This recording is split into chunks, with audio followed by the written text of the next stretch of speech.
Hello my friends, आप सुन रहे हैं हमारी कहानी द वैम्पायर। वो वापस आ गया है। तो चलिए स्टोरी को आगे बढ़ाते हैं। आई होप आपको हमारे पिछले पार्ट पसंद आ रहा है। तो प्लीज़ चैनल को सब्सक्राइब कीजिए अगर आपने सब्सक्राइब नहीं किया है, और लाइक करना और कमेंट करके ये बताना कि आपको ये स्टोरी कैसी लग रही है। बिल्कुल भी मत भूलिए, आपकी स्टोरी के द्वारा किए गए कमेंट्स और लाइक मेरे लिए बहुत ज़्यादा ज़रूरी हैं। चलिए स्टोरी को शुरू करते हैं।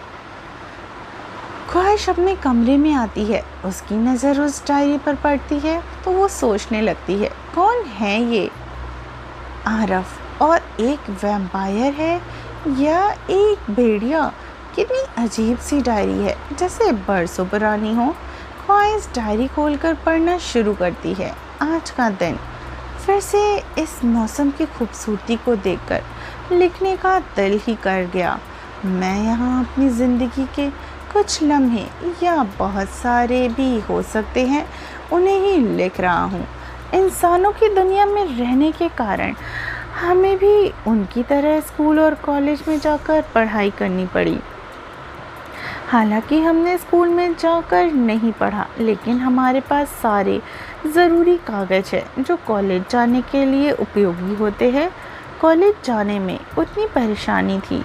100 साल का होने पर भी मैं अभी 21 वर्ष का ही लगता हूँ और इंसानों की तरह ही दिखता हूँ।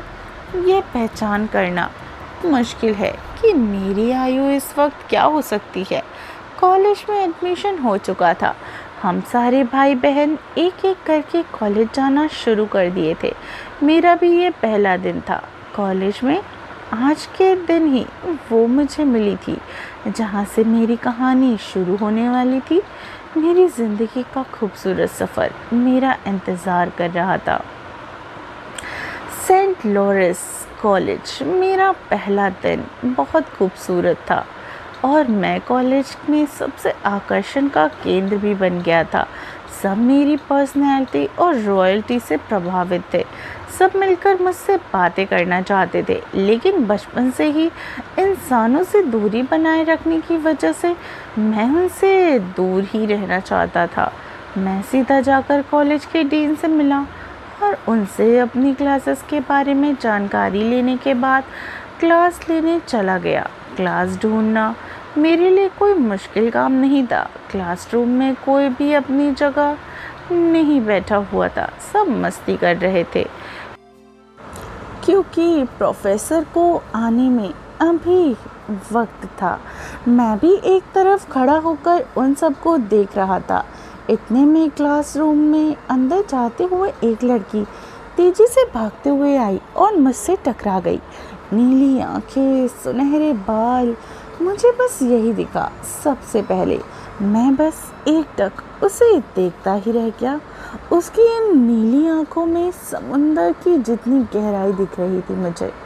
ये पहली बार था जब मैं किसी लड़की को यूं देख रहा था। मुझे बिना सॉरी कहे वो अपनी किताबों को उठाकर चली गई। ना चाहते हुए भी बार बार उसे देखना जाने क्यों मुझे अच्छा लग रहा था। बस मुझे अच्छा लग रहा था यूं उसे चोरी चोरी देखना। मैं उसकी तरफ खींचा चला जा रहा था। ये बहुत अजीब है और पहली बार ऐसा हुआ था कि मैं किसी इंसान की तरफ इस तरीके से खिंच रहा था। नीली आंखें, सुनहरे बाल, दिखने में बिल्कुल किसी एंजल की तरह लग रही थी। उन झील सी नीली आंखों में देखने के बाद कोई उनमें डूबे बिना रह ही नहीं सकता। उससे दूर रहना मेरी मजबूरी थी, क्योंकि कोई भी एंजल कभी भी किसी डेविल की नहीं हो सकती। इस बात को मैं अच्छे से जानता था। इसी वजह से मैंने कभी उसके पास जाने की कोशिश नहीं की। दूर से ही बस उसे देखता रहा था। मैं उसके जैसा नहीं था, यानी एक इंसान। मुझे अब इतना अफसोस हो रहा था। वह एक स्कॉलरशिप स्टूडेंट थी। मैं हमेशा उससे दूर रहने के लिए उससे थोड़ी तल्खियों से पेश आया करता था। आज भी वो मेरे सामने आई। और लेकिन हम दोनों ना चाहते हुए भी करीब आ जाते थे। एक दिन वह दिन भी आया जब मैंने उससे पहली बार बातें की। उसने अपना नाम मुझे ख्वाहिश बताया। ये एक एनुअल डे फंक्शन था। उस दिन पहली बार हमने एक दूसरे से बातें की और साथ में डांस भी किया।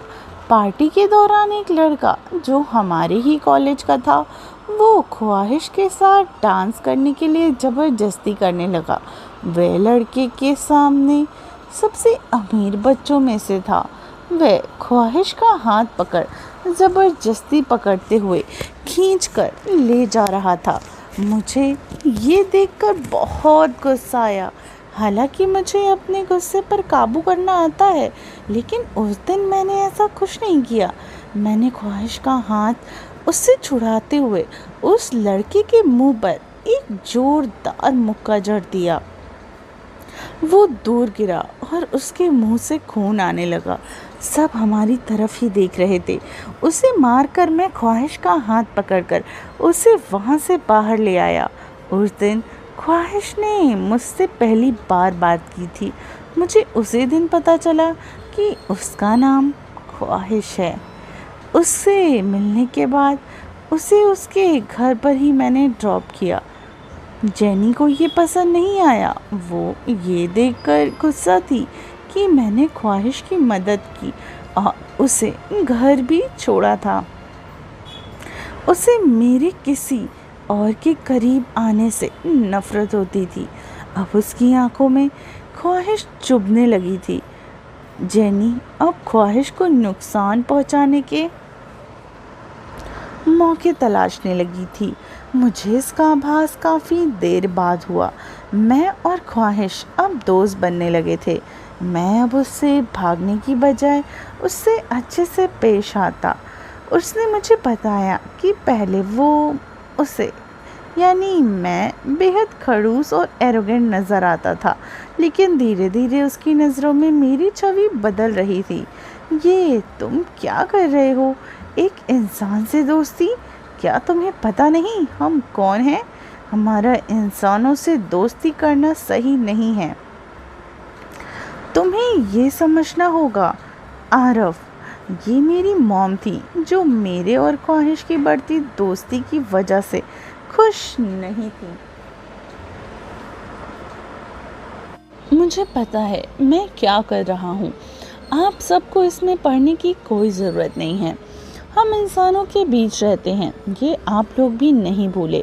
हमारा उनसे दोस्ती करना भी ज़रूरी है। ये बस एक शुरुआत थी हमारी कहानी की, जिसका अंत कहीं ना कहीं मुझे पता था। मैं और ख्वाहिश कभी एक नहीं हो सकते। इसके बावजूद भी मैंने अब उससे दूर रहना ज़रूरी नहीं समझा। मैं बस इतना ही चाहता था कि कभी भी उसे मेरी वजह से कोई भी तकलीफ़ ना पहुँचे।